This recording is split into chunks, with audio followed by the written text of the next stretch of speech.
somebody else and had a happy life. So, it was a love affair, not a marriage.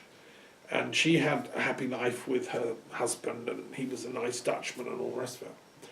But anyway, Descartes was forced into a deeper vein of philosophizing by that experience, and again, it makes him more human, if you want, and more, identifiable with, because life is not always just simple, and that was Kierkegaard's point, and his critique of mere rationalism is sometimes, as Jung said, you have to look at the unconscious. The irrational plays a part in existence too. And, philosophers criticised Descartes because he hadn't realised that. But for what he was doing, it was incredibly important.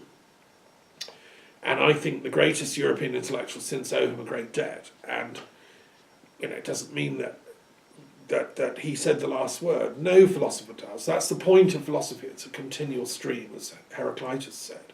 It's a river into which each generation can dip and find the illumination it needs for its time. Our illumination now is to stop Brexit and keep this European experiment going, in my opinion. And I think Descartes' on our side. Another great thinker today who I invoke, as it happens, he died on this day. He died on the 31st of March, 1631, and that's the poet Jonne Donne. And Jonne Donne is one of my poetic heroes. I started my, intellectual life wanting to become a poet. I didn't know there was such a thing as philosophy then. I was 12 or 13. But poetry I could grasp. I was reading T.S. Eliot, and the metaphysical poets of English poetry struck me like a bombshell. I mean, here were people speaking what I was thinking. And I remember reading Donne and the other metaphysical poets, Herbert and others, and just being awed at their truth, at their ability to put truth into poetry. And that's, to me, what poetry does. That's why I wanted to become a poet. I am a poet. If you know my work at all, I've written over 900 poems, which are published, and I'm a kind of new metaphysical poet. I would say I'm of a genre, like other poets around, J. Ramsey, who's just died, sadly, and others. We're the new metaphysical poets of Britain. And Jonne Donne was a great poet. He was a friend of Magdalen Herbert, who lived at Montgomery Castle. And I lived in the shadow of Montgomery Castle for some years in Wales, in Montgomeryshire. It's now Powys. And I've often mused at the tomb of Magdalen Herbert in the church at Montgomery, which is on the cusp between England and Wales, in Powys. And I lived there just near the border and wrote a book, The Cultural History of the Welsh Marches, in which Jonne Donne features. I was giving lectures at the university, in Shrewsbury and in Montgomery for some years. And it's where I was writing up my PhD thesis. And so Jonne Donne and I go back a long way, and he's an inspiration to me. He later became a vicar, and he became an important cleric in the church, and he became Dean of St. Paul's, which is a senior post. And he was a profound thinker. His earlier love poetry is exquisite, and some of the most fine love poetry in the English language.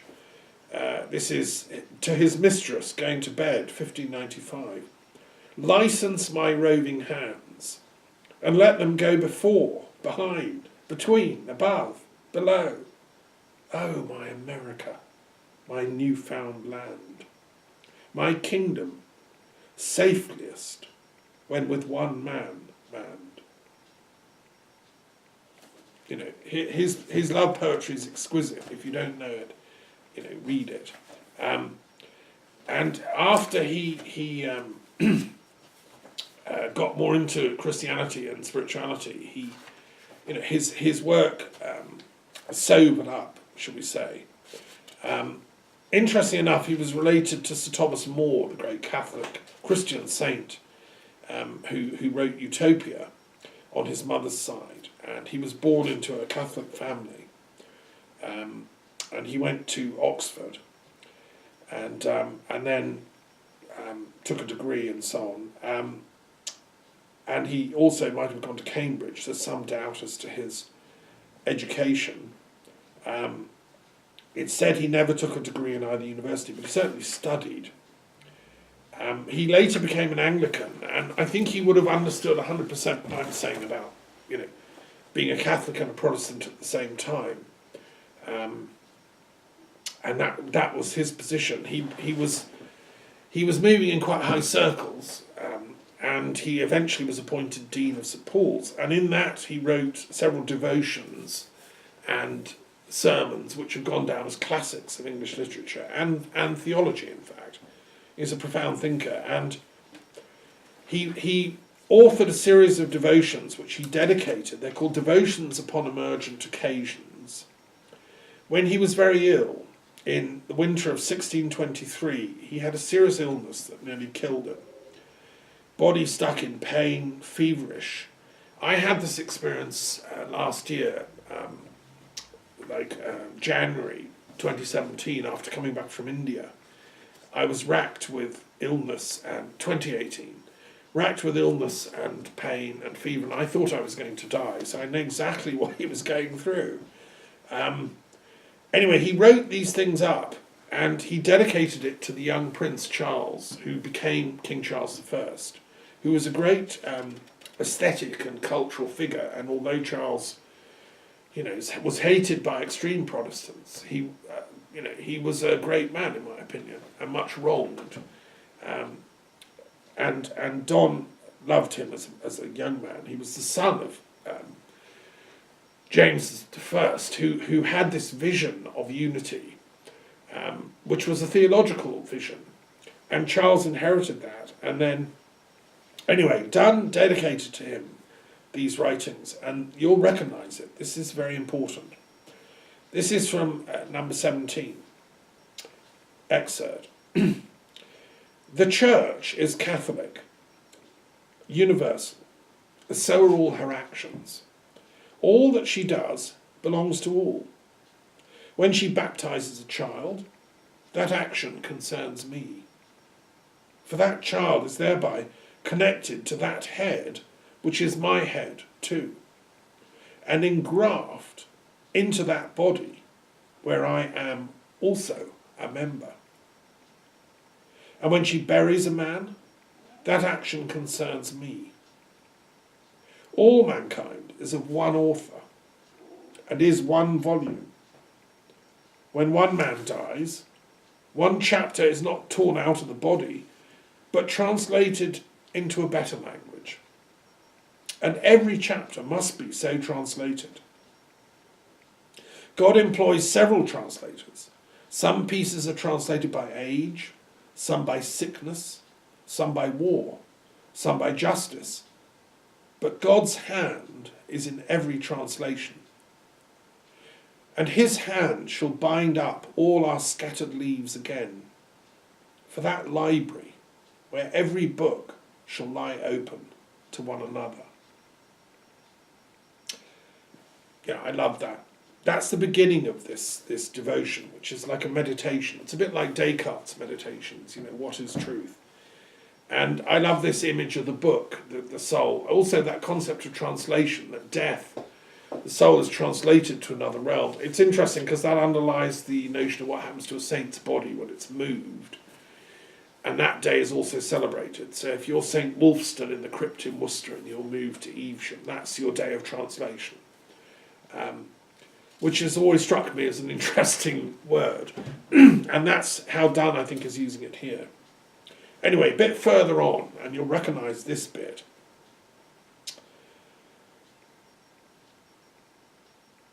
No man is an island entire of itself. Every man is a piece of the continent, a part of the main. If a clod be washed away by the sea, Europe is the less, as well as if a promontory were, as well as if a manor of thy friends or of thine own were. Any man's death diminishes me, because I am involved in mankind. And therefore, never send to know for whom the bell tolls. It tolls for thee. Now, those are very famous words, and they always give me goosebumps when I read them. What he's saying there is that it's this metaphysic of interconnectedness that I've talked about before. That's why I think Donne again would be standing with us in our struggle to get Brexit, kicked out of touch, because it's like illegal and immoral and unethical and illogical. Donne is talking about the metaphysical duty of love and our interconnectedness. And his use of the word Europe is so poignant, really, at this time, because for people like Donne, Britain is part of Europe's cultural heritage, not only because of Christianity, but because of all the classical civilization we co-inherit from Greece and Rome. I mean, he spoke Latin and some Greek, and he was of that intellectual class in his day. If he were alive now, he would be, I think, doing a one-man protest on the steps of St. Paul against Brexit. I cannot for the life of me understand where the Church of England, where are the Dunnes of today? Are there no intellectuals left in the Church of England? When we had Runcie and people like that, they had calibre. They knew what the difference between right and wrong, and they knew they had a duty to speak out. I knew a little bit Edward Carpenter, who was Dean of Westminster, which I used to go to, Westminster Abbey, for evensong. People of that stature would have been appalled at Brexit, because it's contrary to the entire tradition that the Church stands for, Donne, which is an authentic universalism, an authentic Catholicism based on love, which respects Protestantism because it understands it, but also affirms Catholicism. So it's not anti-Europe, it's not anti-Italian or anti-French. I mean, it as Donne says there, every Christian in the entire European continent or the world is part of me. We are interconnected through the head of the church, which is Christ.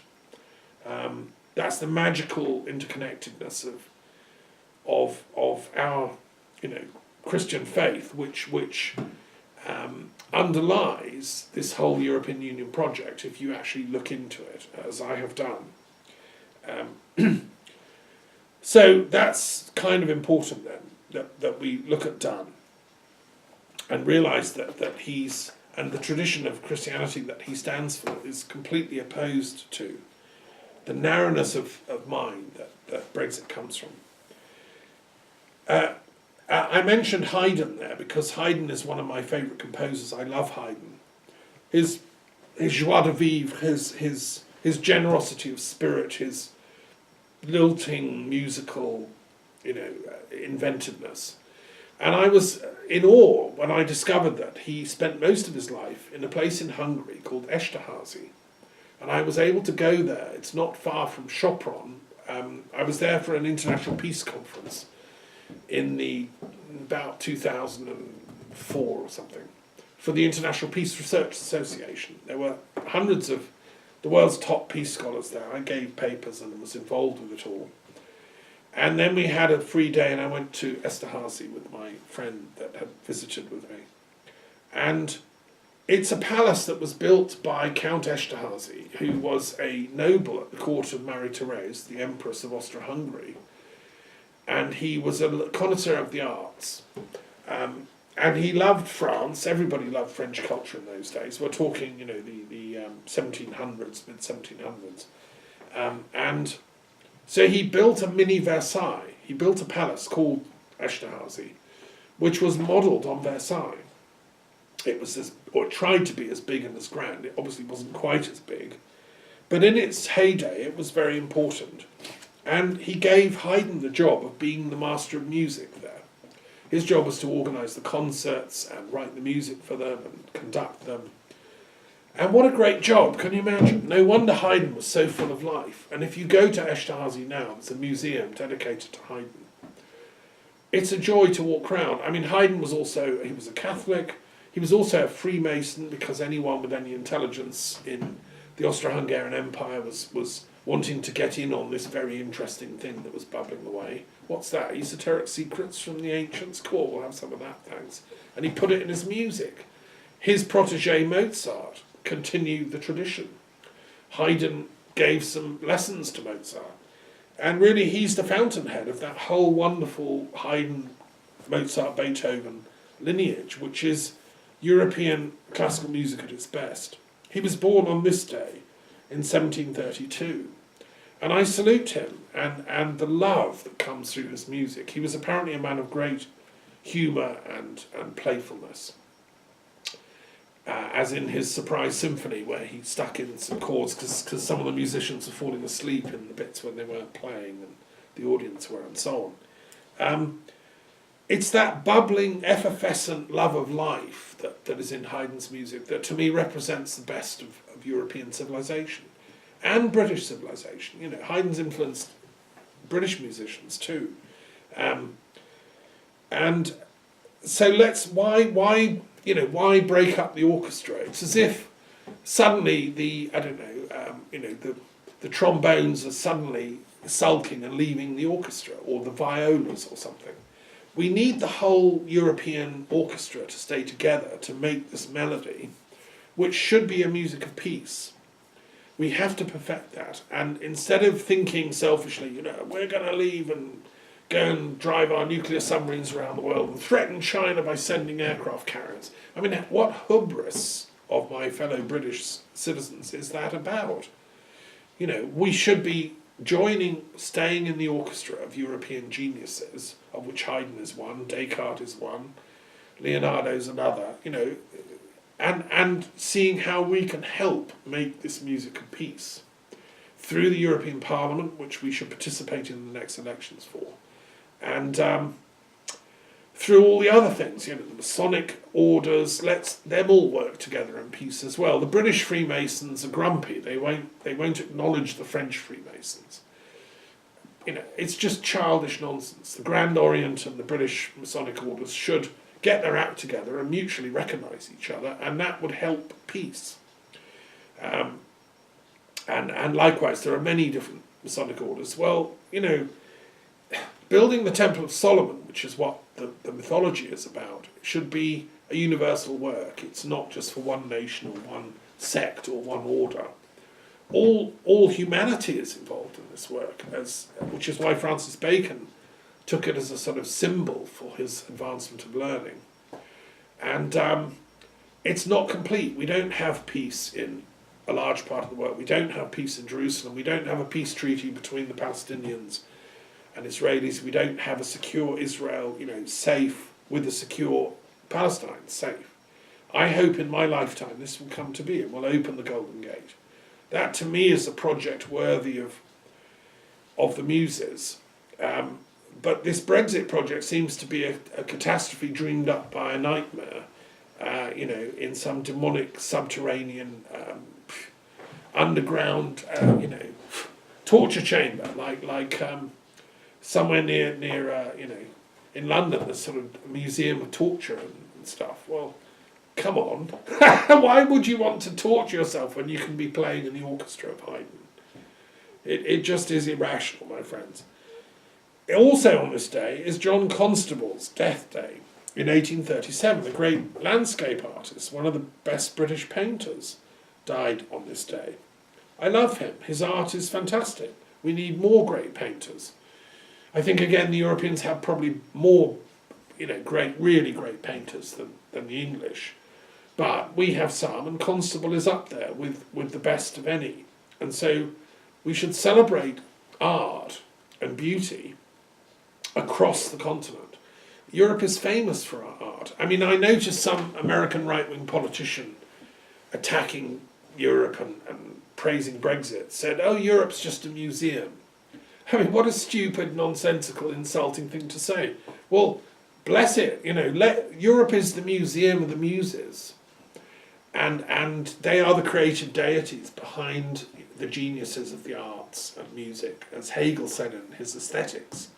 We need to celebrate these. I'd rather live in a museum than a concentration camp, thank you, or in some nightmare, capitalist, dog-eat-dog, everyone shooting each other, gangster world of kind of,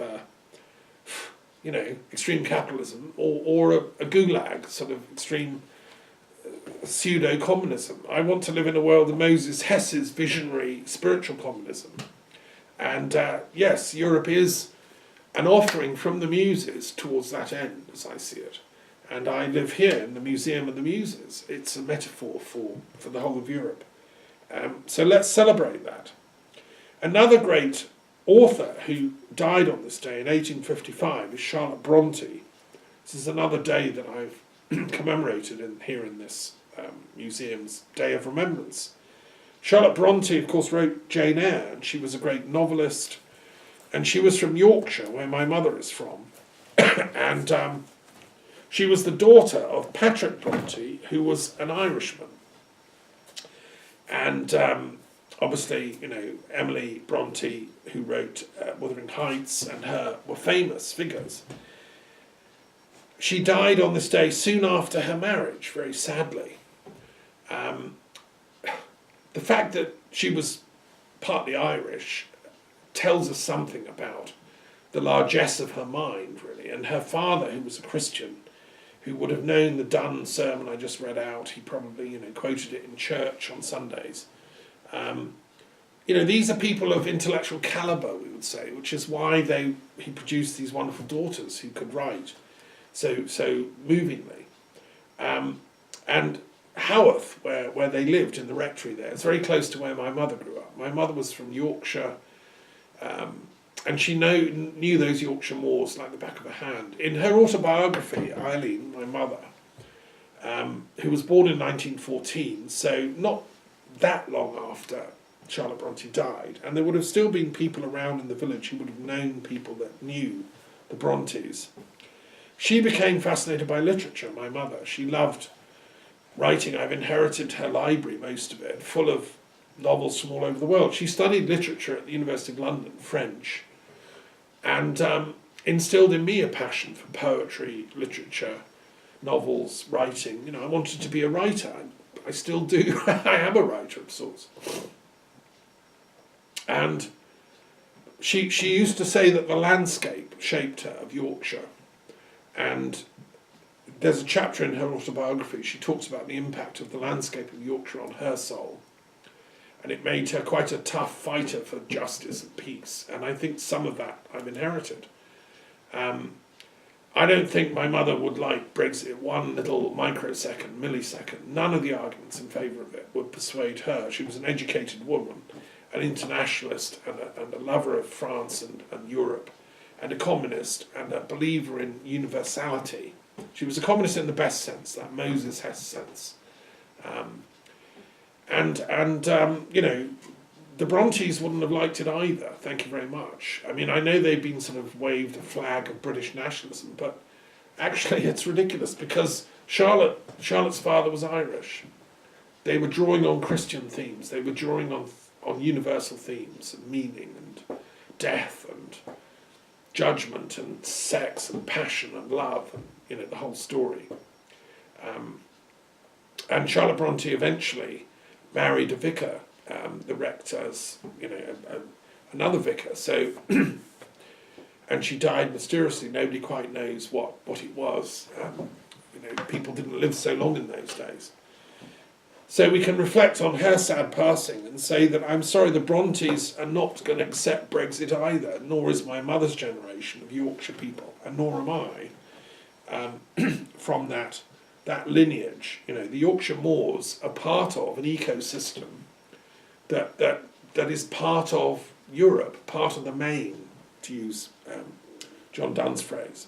And this leads me to my next point, really, which is my main argument this week against Brexit is from an ecological perspective. My mother talked about the love of the landscape shaping her as a young girl, and I grew up. I love the landscape of Britain. I love all of it. The South Downs, where I grew up, near Brighton. Cornwall, which I discovered in my teens and fell in love with. London, which I know very well, extremely well. Wales, Scotland, all the way up to Orkney. East Anglia, the Midlands, the East Midlands, Nottinghamshire, Sherwood Forest, the Pennines. There's not a part of England that I haven't explored in some way, and don't love. And the same with Ireland, which I know and have been to many times, and Scotland and Wales. To me, they're part of a bigger ecosystem, and that is connected with Europe. We used to be literally connected, then there was a bit of a flood, but we are etherically still connected to the European mainland. And so I watch the weather carefully, and when it's sunny here in central France where I live, it's normally sunny in Devon and southwest England. We share the same weather patterns, to take one example. And the ecosystem that is Europe, we sink or swim together. I come from a tradition in philosophy called eco-philosophy, and I studied with some of its leading figures like Henryk Skolimowski, who wrote about eco-philosophy. And in the late 70s and 80s, when I joined the Ecology Party, as it was then called, I felt that philosophers should stand up for nature as a whole. We're part of nature. We should affirm that and reverse and stop the degradation of nature that was happening in both advanced industrial capitalist societies, with things like 3 Mile Island, nuclear explosions going off, and this sort of greed that capitalism enforces on people to exploit nature and get as much profit as you can from it, on the one hand, but also in the Soviet Union, as it then was. The communist big state apparatus was also destructive of nature. And when I went to Moscow in 1990 and was elected coordinator of Philosophers of Peace, I met people who were involved in the Green Movement in Russia, and some of whom were quite close to Gorbachev. Gorbachev said, after Chernobyl, which was like their 3 Mile Island, we can't afford to have this nuclear arms race anymore because the planet will be destroyed. He realised if there was ever a third world nuclear exchange, it would cause a nuclear winter which would destroy life on this planet. And therefore there's an ecological imperative for peace. And that's why he initiated the diplomacy with Reagan and Thatcher that led to the descaling of the nuclear arms race and some common sense breaking out in 1990 in the Treaty of Paris, which ended that phase of the Cold War. I wrote about all this in my doctoral thesis, and it was the Green Movement's arguments against nuclear war and nuclear militarism that convinced Gorbachev and the other intellectuals of that time that we had to put peace as an absolute categorical imperative, to use the Kantian phrase. And this is where I set up the Green University. I set up the Global Green University a little after that time in order to provide a forum for higher order scholarship that is not tied to nationalist interests, not tied to military interests, but concerned with the planet as a whole, the environment, with the ecosystem that is the one planet we inhabit, a small planet, which we should love and treasure and nurture. And it seems to me the very best of academic life is about recognising that oneness. If you go back to Aristotle's thought, the discovery of the natural sciences was down to his insatiable curiosity for knowledge, and all that's flowed from that, biology, zoology, all the ologies, and long may they flourish. But the job of the Green University is to not just do science for science's sake, but to see how science fits into the bigger picture mosaic of the unity of knowledge and action. So, some aspects of what Marx was doing with his critique of capitalism and his exposure of the horrors of the social effects of capitalism, are important. Everybody should read them. I'm doing a commentary on passages of Das Kapital. They tell harrowing stories about the lives of working class people in the 19th century, which haven't gone away. Still, people are in extreme poverty around the world, suffering like this in every country, and it's wrong. So the Green University stands for a sort of ethic of compassion and concern. And from that green perspective, I look at Brexit and I say, what? Where's this come from? This is a nightmare. This is to lose our duty to present our voice for our bit of the ecosystem of Europe to the Assembly of Nations, the European Union, in the Parliament of Europe, with the professionals, the commissioners and so on, and the experts, and the scientific experts like Sir Paul Nurse, and try and do our bit to make Europe a really lovely place to live in, a habitable home with the most incredible wildlife and ecosystems. I mean, Europe is an amazing place. It's not just a museum, it's a wild nature park as well. The Alps, the Balkans, down to Greece, all of it is beautiful. And so I think as Europeans we have a duty to preserve, protect and defend that beauty, the woods, the forests, the beaches, all of them. Now what Britain seems to want to do is leave with its Brexit nonsense, and then it can go on polluting and harming nature as much as it wants. It wants to import sort of capitalist fracking project from the US, sell off bits of the South Downs, and then dump nuclear waste in the Irish Sea, because it will be free to do so. And it's doing that, as my friend Dr. Chris Busby has exposed in a number of documentaries that are very hard-hitting. And well done, Chris, for doing that. Who's been involved with the Green University a bit. So we need to come together as one European ecosystem and celebrate life. And this is what the Extinction Rebellion is about. There's marches going on, there's protests. This is the next generation saying, we stand for life. We want to live in peace and harmony with all of nature. And we don't want to self-destruct this planet. Brexit is part of a self-destruction project, which in the name of eco-common sense we have to oppose. European Union is very good on environmental protection standards, and therefore that's yet another reason to support it. And that's why Caroline Lucas, MP of Brighton, has been very stubborn in her support of opposing Brexit, and she's made some extremely trenchant points in Parliament, one of the many voices that are speaking out against Brexit. We need a different electoral system in Parliament, because it's ridiculous. There's 1 million voters voting Green or whatever it is. They only have 1 MP, and then there's far fewer voting DUP, and they have 10 MPs. I think the number of seats in Parliament should be proportional to the number of votes that party gets. And then we get a proper Green voice in Parliament, taken with as much weight as it deserves. But Caroline Lucas is doing a brilliant job as someone of gravitas who is aware of these big issues, and all power to her. But let's hope there's going to be many more MPs. I used to speak at the Green Gallery as well in the 1990s in Wiltshire, and have been involved in that. You see, people in the Green movement want to celebrate life. We love nature, we love existence, we love life, and coming from a place of love for animals, for plants, for trees, for the environment, ultimately for all humanity and all life.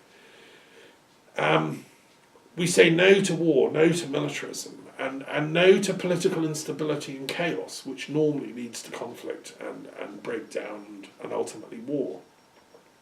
Europe is a peace project, but it's also an eco-peace project, and that's why it's absolutely worth preserving. And Ireland is part of the same ecosystem as Britain.